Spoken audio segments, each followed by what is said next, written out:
He missed his flight to help a crying bride. The next morning, she walked into his office. The boarding call for Flight 227 to Chicago echoed through the terminal for the final time, and Daniel Reyes stood frozen at Gate 14, watching the doors close on the most important meeting of his career. Because 20 feet away, a woman in a wedding gown was sitting alone on the cold airport floor, sobbing so hard her whole body shook. If you believe that small moments of kindness deserve a golden buzzer, hit like, drop a comment below, share this video with someone who needs a reminder that good people still exist, and subscribe to the channel so you never miss a story like this one.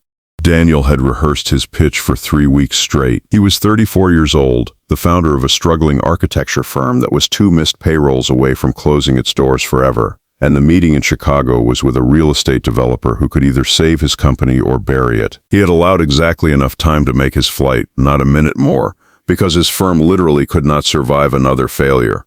But when he saw the bride sitting there, veil crumpled in her lap, mascara streaked down her face, something in his chest refused to let him walk past her the way the dozens of other travelers had already done. He knelt down beside her, not as a stranger trying to be a hero, but simply as a man who could not stand to see someone in that much pain and do nothing. He asked if she was okay, though he already knew the answer. Her name was Emily Carter, and through broken breath she told him that her fiancé had called off the wedding 2 hours before the ceremony, texting her a single cold sentence instead of facing her in person. She had bought a one-way ticket to nowhere just to escape the venue, still wearing the dress, because she could not bear to walk back into a room full of 200 guests and explain that the man she loved had vanished like smoke. Daniel felt his flight boarding number flash on the screen above them, felt the seconds physically draining away, and he made a decision that would rewrite the rest of his life. He stayed. He sat with a complete stranger on an airport floor while his own future boarded a plane without him,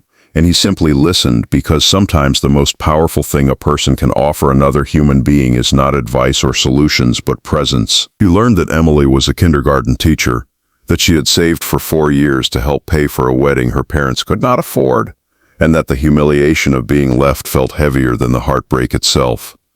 Daniel did not try to fix her pain with empty phrases. He told her the truth, that what had happened to her was not a reflection of her worth, that a man who could vanish like that had already shown her exactly who he was, and that surviving this moment did not mean she had to smile through it right now. He simply let her cry until the tears ran out on their own. By the time Emily had calmed enough to breathe normally, the departure board above them had already updated. Flight 227 was gone. Daniel Reyes had missed the meeting that was supposed to save his company, and as the reality of what he had just sacrificed settled into his stomach like a stone, he felt something unexpected alongside the fear. He felt certain, in a strange and quiet way, that he had done the right thing. He walked Emily to the airport's small chapel-like quiet room, helped her call a friend to come pick her up, and before they parted ways, he did something he would later describe as pure instinct rather than calculation. He handed her his business card, told her that if she ever needed anything at all, professional or otherwise, she could call him. Then he watched her walk away in a wedding dress that no longer belonged to a wedding, and he turned back toward a terminal that no longer held a flight for him. That night, Daniel sat in his empty office long after his 3 employees had gone home, staring at the rejection email that had already arrived from the Chicago developer, a curt 2-line message informing him that missing the meeting without notice was unprofessional and that they would be moving forward with another firm. He did not regret helping Emily, but he could not deny the fear pressing on his chest, the fear of watching everything he had built for 6 years collapse because of 30 minutes on an airport floor. He thought about his employees, about Marcus, who had a newborn at home, about Priya, who had turned down a bigger firm to join his because she believed in his vision. He thought about how close they all were to the edge, and he wondered if kindness, however right it felt, had just cost them everything. He barely slept that night. He kept replaying the moment Emily's shoulders had shaken, kept hearing her voice cracking as she described the silence of an empty altar, and somewhere beneath the exhaustion he realized he would make the same choice again if given the chance. Some decisions are not made with the mind. They are made with something older and steadier, something that does not calculate cost, and Daniel understood that whatever came next, he could live with what he had done. The next morning arrived gray and heavy, The kind of morning that mirrors a man's mood without asking permission. Daniel arrived at his office early, mentally preparing to tell his small team the truth about how close they now were to closing. He sat at his desk, staring blankly at a set of blueprints he no longer had the energy to review, when the front door of the firm opened. Emily Carter walked in. She was no longer wearing the wedding dress.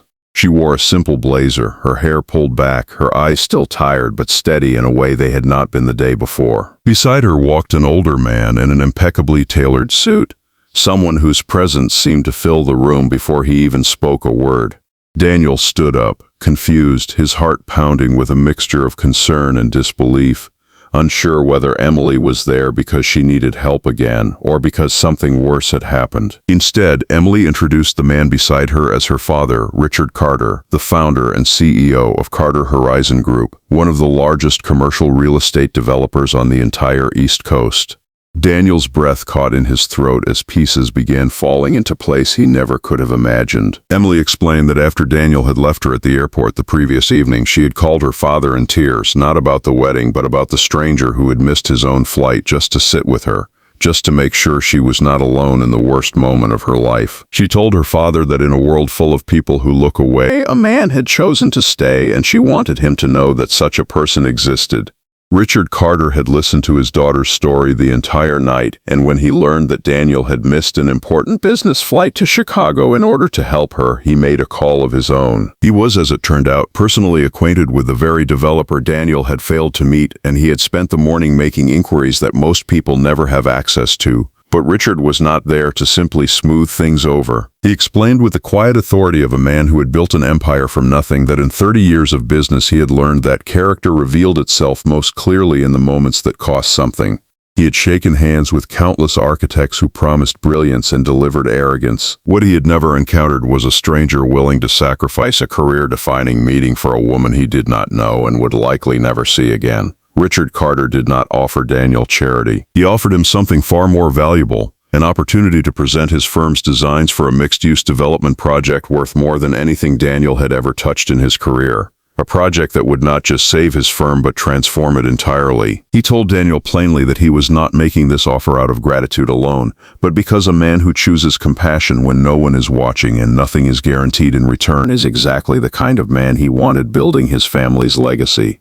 Daniel sat there in stunned silence, the weight of the previous day's fear dissolving into something he could barely put into words. He had walked into that airport terminal believing his future depended on catching a flight, and instead his future had been standing right beside him the entire time, waiting to see who he truly was when it mattered most. If this story touched your heart even a little, please take a moment to like this video, leave a comment sharing your thoughts, and share it with someone who might need a little hope today, because stories like Daniel's remind us that kindness is never wasted, even when we cannot see where it leads. In the weeks that followed, Daniel's firm signed the contract with Carter Horizon Group, and within a year his small, struggling practice had grown into one of the most respected architectural names in the region. Marcus no longer worried about his newborn's future. Priya was leading her own design team, and Emily, who had once sat broken on an airport floor in a wedding dress meant for someone else, eventually found her way back to hope, not through another romance, but through the quiet realization that she had survived her lowest moment and it had led her somewhere unexpectedly beautiful. Daniel never framed what he did as heroic. He often said that he simply could not walk past someone in pain when he had the power to stop, even for a moment. But those 30 minutes on an airport floor became the turning point of his entire life, proof that the smallest acts of humanity, offered without expectation of anything in return, can quietly rearrange the future in ways we could never predict. Before you go, I want to ask something small but meaningful. If you have ever been the person who stayed, who helped a stranger, who missed something for yourself to be there for someone else, comment the word "stayed" below so we can see just how many kind hearts are watching this story right now. Daniel's flight to Chicago was gone forever, lost the moment those gate doors closed. But what he gained instead was something no ticket could have ever bought him. A reminder that sometimes the plane we miss is not the one carrying us away from our future, but the one that was never meant to take us there at all.